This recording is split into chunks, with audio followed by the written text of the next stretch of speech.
Hello, hello again.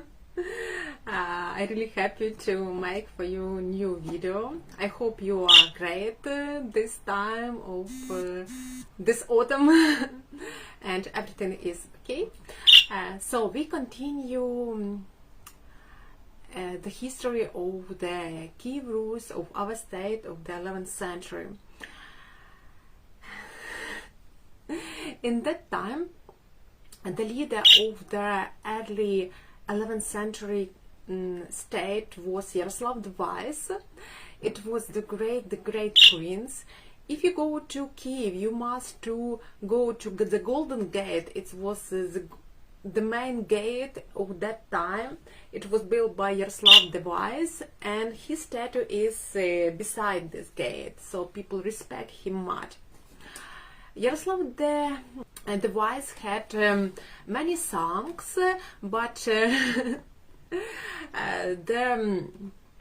most important of them was Iziaslav. This is Iziaslav. He was, after Yaroslav, he got the main place. He was the Prince of Kiev. Another princess was Sviatoslav Yaroslav. He got city Chernihiv. This is beautiful city on the north of Kiev, about 150 kilometers from Kiev. This is really great and beautiful, and I also recommend you to go there. And the third son was Vsevolod. So when Yaroslav was very old and he was close to his death, he asked his son to come together to him, and he asked them, please be together. I would like to give you the main advice. I would like to see you together and take care about your land together. Never fight, never have argue between each other. Because what happened in the time of Yaroslav the Wise? His father Vladimir had many sons, and there was the big fighting between brothers, and two brothers were killed in this battle. So he asked them be together and always take care about your land together. I would like to tell that almost all his daughter and sons he got from marriage with Ingingerda. Ingingerda was the daughter of Swedish king. Yeah, she was a great woman. She adopted Christianity, and she helped Yaroslav in many sense of this. So actually, his son became half of Scandinavian. Actually, Yaroslav also was half Scandinavian because his family, his roots came from Scandinavia. Rurik family came from the Viking prince called Rurik. So their family was half Scandinavian and half Slavic. In this sense, Yaroslav the Wise, he built St. Sophia, and his in honor of his wife Gertruda, he also built cathedral, built church. So he respect her much. He respect the religion and take care together about them. So about his sons, Iziaslav was one of the oldest son of Gertruda and Iziaslav and Yaroslav. And interesting that he married when he was 90 years old. He married to Polish princess Gertruda. She was daughter of Polish king. And interesting that they were married together till the death of Iziaslav. So he was just one-time marriage. It's amazing about princes, because mostly princes they married twice or three times. But Iziaslav, he liked his wife, And when he was killed, she also take care about him, about his memory as well. So this is Yaroslav. Yaroslav had a very wonderful daughter. Her name was Anna. Anna was very clever. She also was very educated, because in that time many girls, many especially noble people in Kiev Rus, they can read, they can write. Yaroslav had the big library, and Anna had known some languages in that time. European kings were very interested in marriage with Anna, and one of these kings was French king Gendrik I. In that time, Gendrik I, he was quite old, because this was his second marriage. His wife died, so he wanted to get married with Anna.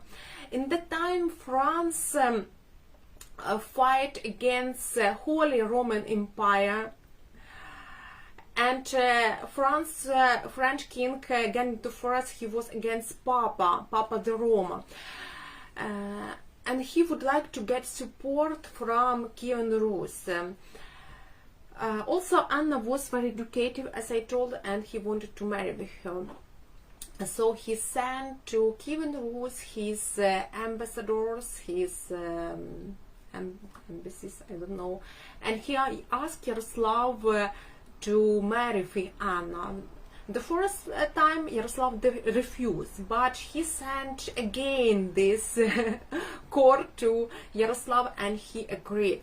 So in 1950, Anna came to France. She had the luxury present, the many gifts to the France from her. By the way, there is the story that's Reign Evangelia Bible, where French president put their hand, they they became president. This is the Bible, that's Evangelia, that was taken by Anna to France, but I don't know for sure. Of course, Anna had a very big influence to the state. She built many churches, she built schools, universities even. Gendrik I, he was old and he died. So he died when his son and Anna's son Philip I, he was very young. So Anna take care about her son. Actually, she was reigning in France in that time, and in that time, in the 11th century, it was very it was time when Papa the Roma, he got conflict. He wanted to have more influence to European king, and he tried to use this. He tried to use his power to press the king. That is why French king was against Pope. But actually, another situation was in Kiev Rus. In Kiev Rus, this is, by the way, again Philip I, the son of Anna. In Kiev Rus, we have more Eastern Christianity, and the people, the Christians who were in that time here, they got Christianity from the East. This is, by the way, Saint Anthony, Monk Anthony. He is the most famous here. He was founder of Lavra Monastery. I told you about Lavra Monastery. Anthony was from Chernihiv region nearby Kyiv, and he was very religious and he was very modest. And once he came to Athos, to Greek island Athos. Here is the Anthony on the Athos. This is the small island. There are many monasteries. and only men can go to this monastery till now, to this island till now, as you know, no women. Monks, they don't trust women, so don't let them go to the island, actually. And he prayed there, he stayed there, he liked it, but once he had a dream.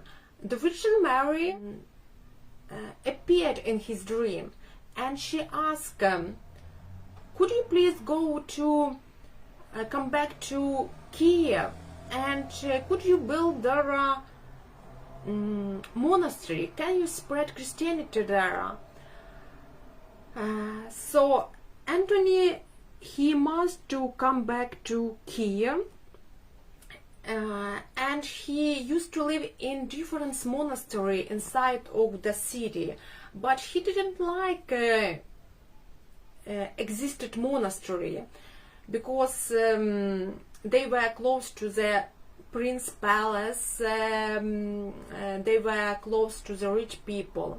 He was wandering around Kiev, around its forest, and once he was in the forest nearby Kiev, he found very nice place. This place was covered with forest, and in that time a Kievan prince had hunting there. He hunted there near this place, and he liked it smart because it looked like Athos, like the island Athos. It was wild, there were no much people.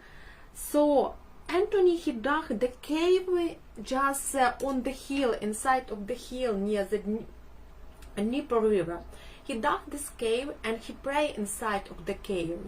We cannot imagine how it can to live in cave. We so used to civilization, but was very necessary life for him. He think that he can pray, he can live just in the tiny dark cave there, and many people join him, and even princes, they listen to Saint Anthony because he gave to them much advice. He gave them many useful advice. But there was not very good relation between Kievan Prince Iziaslav and Anthony. Iziaslav, he like to be powerful. He would like everybody listen to him. That is why he had conflict with his brother, and especially with Anthony. First conflict happened regard to this man. This man's name was Varlam. When he was young, he was the son of the nobleman who supported Iziaslav. Actually, this man lived in the court. He was part of the court of Iziaslav, and his family was very rich. Young Varlam, he didn't like this life. He often meet Anthony, and once he asked him to join his monastery. I would like to join your monastery, but Anthony told that it's very difficult for you can refuse of your rich status, of your gold, of your money, of your family, father family. One morning after this, Varlam came to the monastery. He was in the rich clothes, he was on the horse, he was with his escort. Monk met him, and he gave all his clothes, all his court to the Saint Anthony, and he told that I give you all my property to you, all my this stuff, and I refuse of this stuff. You can do everything what you want with this stuff, but I refuse of my life, and I would like to live in cave together with you, and I would like to pray with you. So Anthony let him be part of the monastery, let him go inside of the monastery and to be the monks. Of course, his father and Iziaslav, they didn't like this choice of the young man. But Varlam, he showed him the best. Actually, Varlam became the first chief of the monastery. He tried to organize the monk life.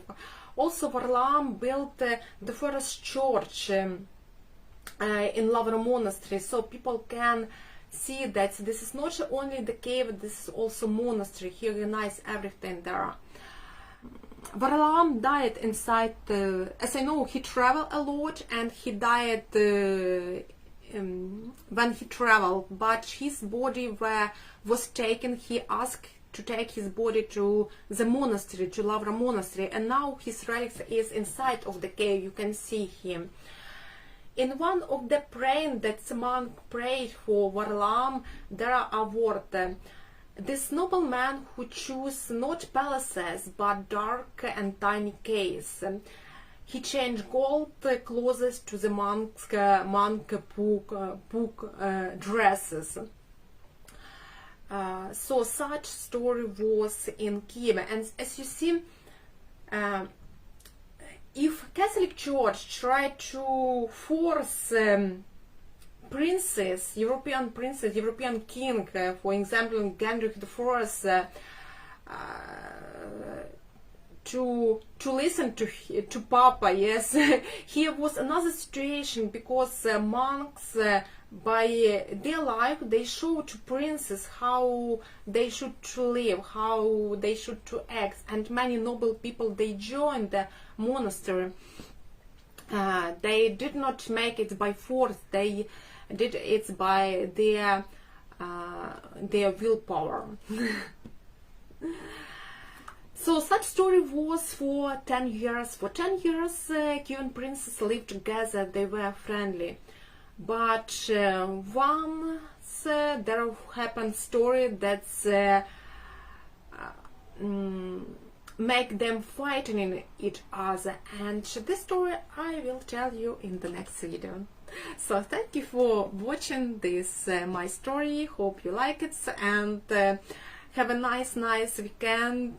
Hope you have good weather. Actually, now we have good weather in Ukraine. Thank you for your watching. Thank you for your comment. See you, and best wish from our Ukraine.